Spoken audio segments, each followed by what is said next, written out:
चलिए दोस्तों, अब हम लोग देखेंगे एनसीईआरटी का एक्सरसाइज 1.1 और 1.2।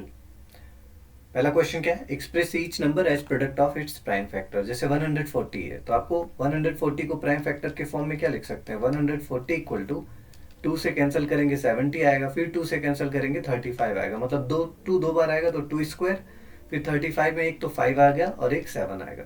आप इसको रफ में भी करके जैसे 140 को 2 से कैंसिल करो 70, फिर 2 से 35, फिर 5 से 7, 7 से 1, तो 2 स्क्वायर इंटू 5 इंटू 7 इस तरीके से लिख सकते हैं। इसी बेसिस पर ये बचे हुए क्वेश्चंस भी आप कर सकते हैं। फैक्टराइजेशन आपने बचपन से सीखा है। चलो अगला क्वेश्चन देखते हैं। यहाँ पे find LCM and HCF of the following pairs of two integers and verify LCM into HCF equal to product of two numbers. तो ये बात तो आपको ध्यान रखना चाहिए दोस्तों कि LCM into HCF equal to product of two numbers होता है। तो पहला वेरीफाई कर लेते हैं सोल्यूशन। 26 को फैक्टराइज करिए, क्या मिलेगा? 2 इंटू 13। 91 को फैक्टराइज करिए दोस्तों, 7 इंटू 13। और अगर मैं इसका एचसीएफ अब आपसे बोलूँ तो जो कॉमन होगा वही एचसीएफ होगा, कितना जाएगा? 13। और अगर मैं आपसे एलसीएम पूछूं कितना आएगा तो सारे नंबर लेने होंगे। 2 इंटू 7 इंटू 13 दैट इज 182। तो एलसीएम भी आ गया, एचसीएफ भी आ गया। अब क्या करना है? वेरिफिकेशन। देखो बोर्ड्स में लिखने के लिए आता है ऐसा क्वेश्चन 2 मार्क्स में। तो वेरिफिकेशन में क्या करेंगे? एलसीएम इंटू एचसीएफ पता कर लेते हैं। एलसीएम इंटू एचसीएफ, तो एलसीएम इंटू एचसीएफ कितना हो जाएगा दोस्तों? एलसीएम है 13 और एचसीएफ कितना है? 182।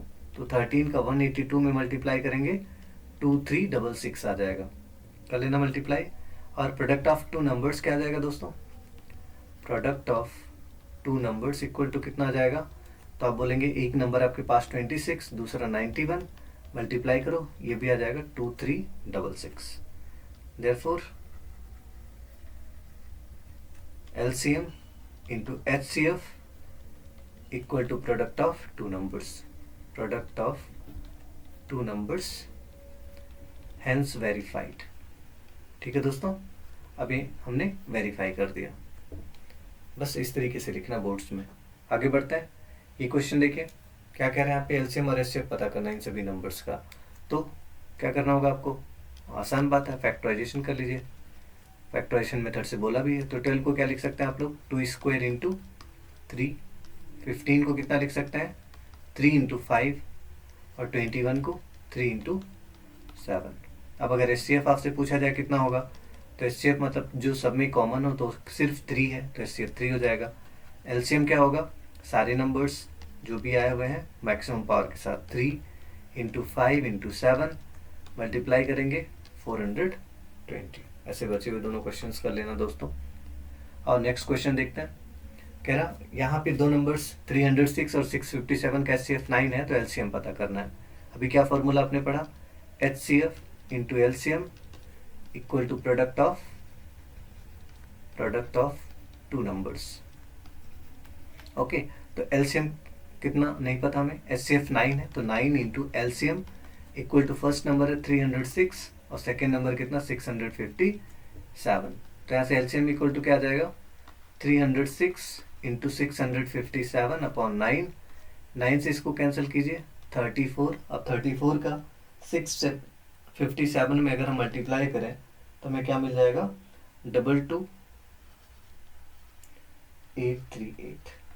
कैलकुलेशन कर लेना। ओके, आगे बढ़ते हैं। नेक्स्ट क्वेश्चन है दोस्तों, आपको चेक करना 6n के एंड में 0 आएगा क्या? तो देखो 0 आने के लिए दोस्तों जरूरी है कि उस नंबर में 2 और 5 आए। 0 तभी आ सकता है एंड में किसी नंबर के जब उसके फैक्टर्स में 2 और 5 आए। अगर 2 और 5 नहीं आया तो 0 कभी भी नहीं आ सकता। अब ऑब्वियस बात, आप देखो ना 2 इंटू 5 कितना होगा? 10। लेकिन 2 के अलावा कोई और नंबर ले लो, 5 के अलावा, कभी भी 0 नहीं आएगा। 2 बार 2 ले लो, 2 बार 5 ले लो तो 100 आ जाएगा। तो 2 और 5 के जितने पेयर होते हैं उतने ही 0 जाते हैं। तो इसके एंड में 0 आने के लिए 5 होना जरूरी था। मगर अगर आप देखो 6 को तो इसके फैक्टर में केवल 2 और 3 आएगा, और 2 और 3 आने की वजह से यहाँ पे एंड में 0 नहीं आएगा। इसी बात को आपको लिखना है अपने वर्ड्स में कि 6n को अगर 0 से एंड होना है तो इसको 5 से डिवाइड होना चाहिए। भाई 2 से तो हो रहा है मगर 5 से भी होना चाहिए, मतलब इसके फैक्टर में 5 आना चाहिए। मगर इसके फैक्टर में केवल क्या आता है? 2 और 3। इसका मतलब uniqueness of fundamental theorem of arithmetic guarantee करेगा कि इस फैक्टर में केवल 2 और 5 या 2 और 3 आएगा। और 2 और 3 के आने की वजह से कभी भी इसके एंड में 0 नहीं आ सकता। तो ये लिखना जरूरी है दोस्तों, बोर्ड्स में आता है ऐसा क्वेश्चन 2 मार्क्स में, तो लिखना सीख लीजिएगा, आप लोग प्रैक्टिस कर लीजिएगा ऐसे लैंग्वेज में। चलो आगे बढ़ते हैं। ये क्वेश्चन देखो, ऐसे क्वेश्चन भी आते हैं बोर्ड्स में। Explain why 7 into 11 into 13 plus 13 या ये वाला नंबर कॉम्पोजिट नंबर है। पहला कर लेते हैं, क्या कर 7 इंटू 11 इंटू 13 प्लस 13, तो 13 कॉमन ले लो, क्या बचेगा 7 इंटू 11 प्लस 1, तो 13 इंटू 78 हो जाएगा, मतलब 13 इंटू 2 इंटू 3 इंटू 13, तो हो जाएगा दोस्तों 2 इंटू 3 इंटू 13 स्क्वायर। तो अगर किसी भी नंबर को 2 से ज़्यादा फैक्टर्स के फॉर्म में हम ब्रेक कर सकते हैं तो नंबर कंपोजिट होगा। यहाँ साफ साफ दिख रहा 2 से ज़्यादा नंबर के फॉर्म में आपने कंपोज मतलब इसको फैक्टराइज कर दिया, hence given number is composite number.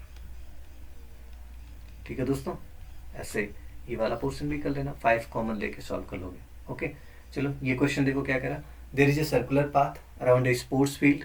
Sonia takes 18 minutes to drive one round of the field while Ravi takes 12 minutes for the same.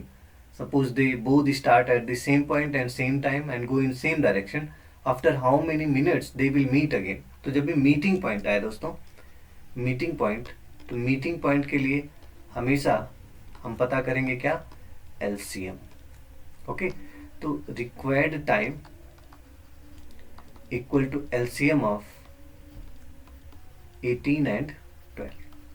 तो 18 का फैक्टराइजेशन क्या होगा दोस्तों, 2 इंटू 3 स्क्वायर। 12 का फैक्टराइजेशन क्या होगा, 2 स्क्वायर इंटू 3।